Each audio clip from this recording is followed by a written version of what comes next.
factoring sum and difference of two cubes.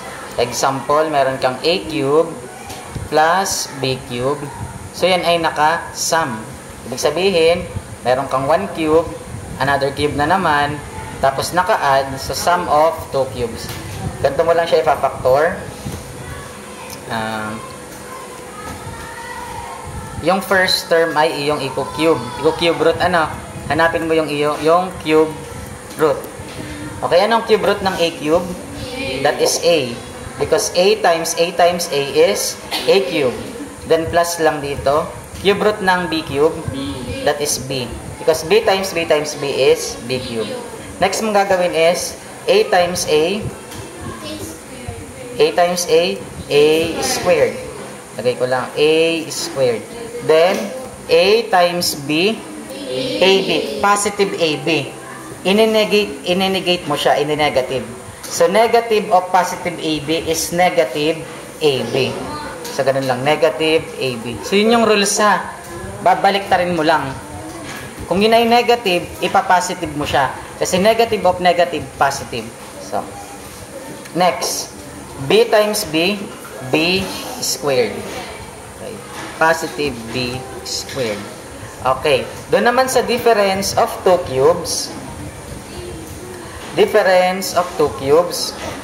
A cube minus b cube. So, ano ang factor niyan? Cube root ng a cube. That is a. Then, minus cube root ng b cube. That is b. Then, a times a squared. A times negative b. Ganun yun eh. A times b. Sige, pwede na. Sige. A times b positive ab, ano? Tapos, ininegate mo din siya. Lagi lang nininegate. Ano? Parang ganito. Ayan.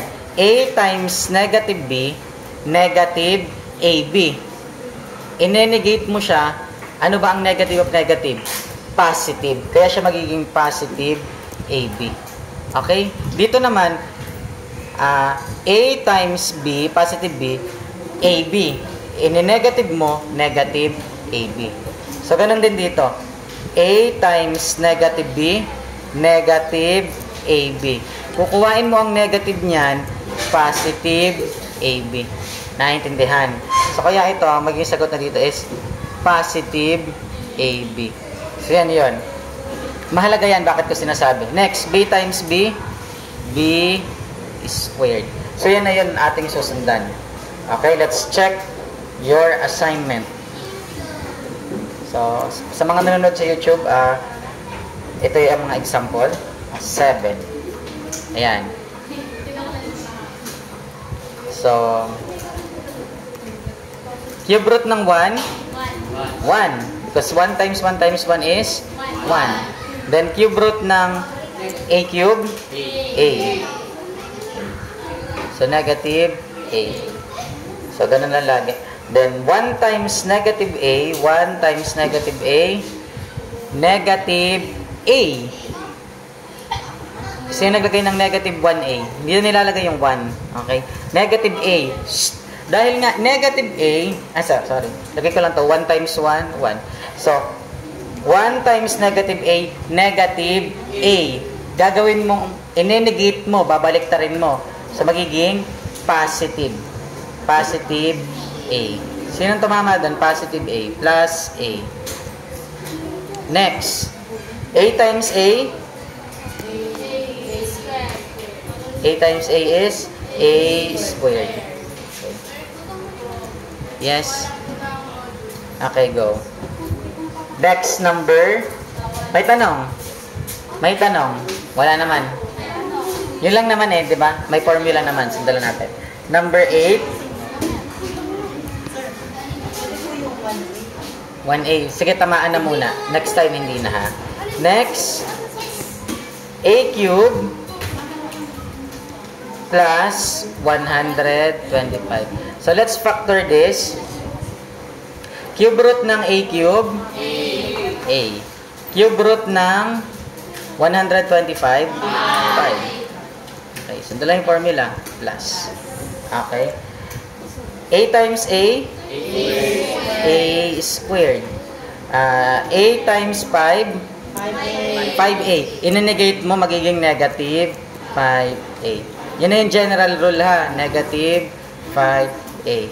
Then 5 times 5? 25. Any question? Pakibasa yung sagot.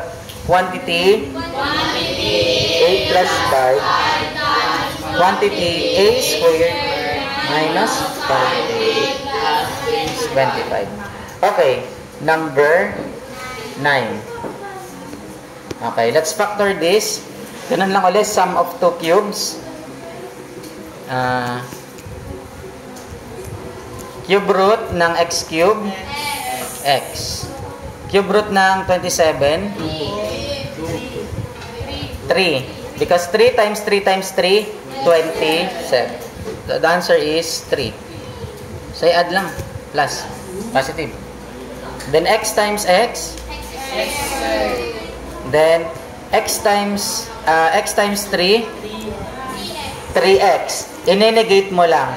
Negative 3x. So, yun yung rules. Negative 3x. Then, 3 times 3.